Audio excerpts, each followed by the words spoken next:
Hey dear sociologist enthusiast, welcome back to Everything Sociology 24. I am Ode Agbaka Godwin, and today we are going to explore a fascinating topic that reveals the complexity of human behavior. Have you ever wondered how sometimes when someone tells you to do something, you feel an overwhelming urge to do the exact opposite?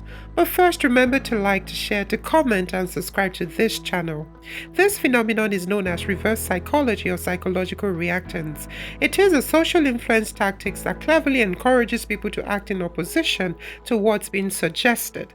But why does this happen? And how can we use this knowledge to better understand human behavior?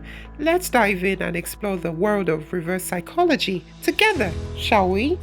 Reverse psychology is a fascinating concept that delves into the intricacies of human behaviors. It's all about getting someone to do what you want, but in a rather unconventional way. Instead of direct requests, you achieve your goals by suggesting the opposite. It's like a playful nudge in the opposite direction, subtly guiding them to the desired outcome. Imagine telling a child, "Don't you dare eat those delicious cookies." What happens next? They might even be more tempted to eat them because they are driven by curiosity and defiance. That's reverse psychology in action, a clever twist on traditional persuasion.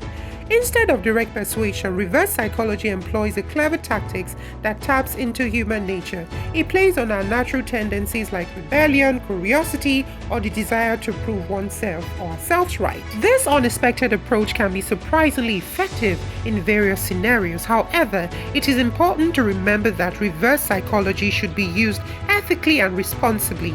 Manipulating others for personal gains can lead to mistrust. When used responsibly, it can be a helpful tool in various situations, fostering better understanding and cooperation. Reverse psychology works because of a psychological principle called reactance. This principle is deeply rooted in our human nature and affects our daily interaction more than we realize. Reactance is our natural tendency to resist being controlled or told what to do. It is an instinctive reaction that kicks in when we feel our freedom is being threatened. When someone feels pressure, they often resist, and this resistance can manifest in various ways, from subtle defiance to outright rebellion. This resistance stems from a desire to maintain their freedom of choice. Thus, people value their autonomy and will fight to preserve it. Reverse psychology clearly taps into this human instinct. By understanding how reactants work, we can use it to our own advantage in various situations. By suggesting the opposite of what we want, we create a sense of pressure. This indirect approach can be surprisingly effective. This pressure triggers reactance, leading the person to do what we initially intended.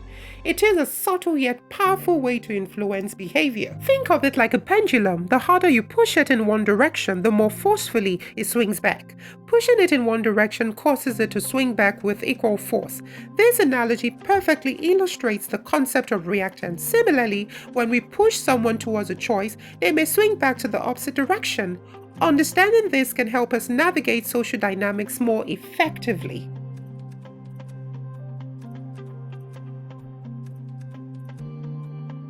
Let's explore some real-life scenarios where reverse psychology proves effective. Imagine a child refusing to eat their vegetable. Instead of forcing them, a parent might say, "Okay, you don't have to eat your vegetable, more for me." The child, driven by a desire to assert their independence, might just gobble them down. This simple trick often works wonders at the dinner table. Ever notice limited time offers or exclusive deals, especially on Black Fridays?